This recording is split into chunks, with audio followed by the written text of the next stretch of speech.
Number 5. A function is graphed on the coordinate grid as shown. What are the domain and range for this function? So as I look at this picture, I don't have any equation to go off of because we've learned some rules that you can't not divide by 0, you can't take square roots of negatives, things like that. But this is different. It's just some piecewise graph, just multiple pieces. So how do we find domain and range? Well, the technique I use is what I call trash compactor technique. For domain, I'm going to take this whole graph and smash everything to the x-axis for domain. Because domain means x, so I smash everything this way and this way. If you could visualize this graph being smashed in. So this first piece, I'm going to do this as the green piece. This piece right here. If I were to smash all that in, what would happen is it would come from here like this. This graph would continue on all the way up until here we have an open circle. And then it would continue on, so I'm taking this piece here. It would continue on. If all of this was smashed in to the x-axis, this would come from over here all the way to this spot there, like that. And then this second piece, which I'll do this one in blue, if it got smashed downward, it would be an open circle right there, and then it would exist only up until that spot. But there's actually a gap in between these, so I'm going to take a little bit off. It doesn't actually get there. And then this last piece, do this one in red. This piece here would get smashed in, and so it would kind of look like this, going off to infinity. And so as you look at these pieces, here's our domain. We would go from negative infinity up until negative 3, and we'd have a break because it's open. We continue on from negative 3 all the way. This positive 3 is filled in, so I'd continue on up until negative 4, and then from negative 4 to infinity. So let me write it out. Our domain would be from negative infinity until this open circle negative 3.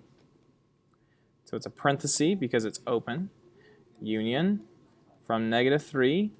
Now I know it looks like we should break it there at positive 3, but it continues on. It's a solid dot. So I go all the way to 4, and then I have a break. So I'll do a parenthesis because it's open.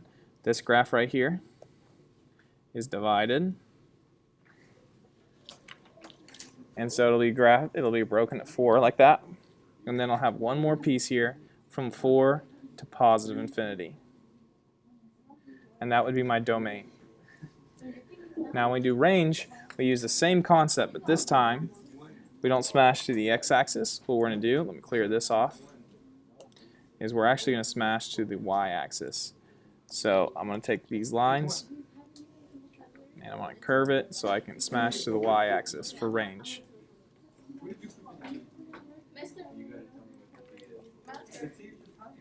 And so when I smash this to the y-axis, oops, sorry about that. Let's try this again.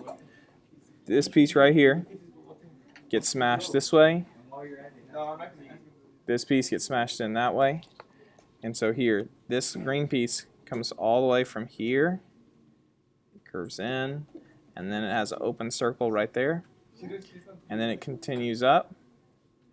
And then when it comes back down, it actually fills itself in. So we got a solid line from going down forever all the way up to this point there. But then this piece comes in, and it has an open circle there, and it would get smashed straight up, like that. That's this piece here. And then we'd have the red. But as you can notice now, we have a full solid line. I know that one's open, but the green is closed within it. So that'd be a solid line. So the range is just going to be all reals. There'd be no breaks in that.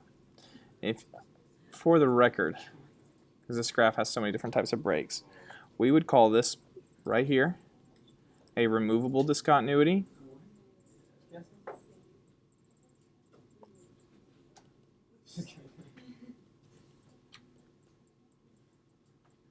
This right here is a jump.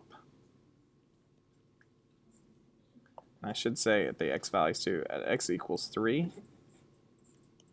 This would be at x equals negative 3. And this break right here is an infinite break.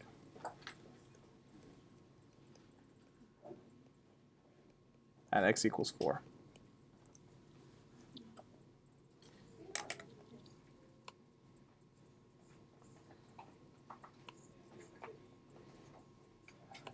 All right, go.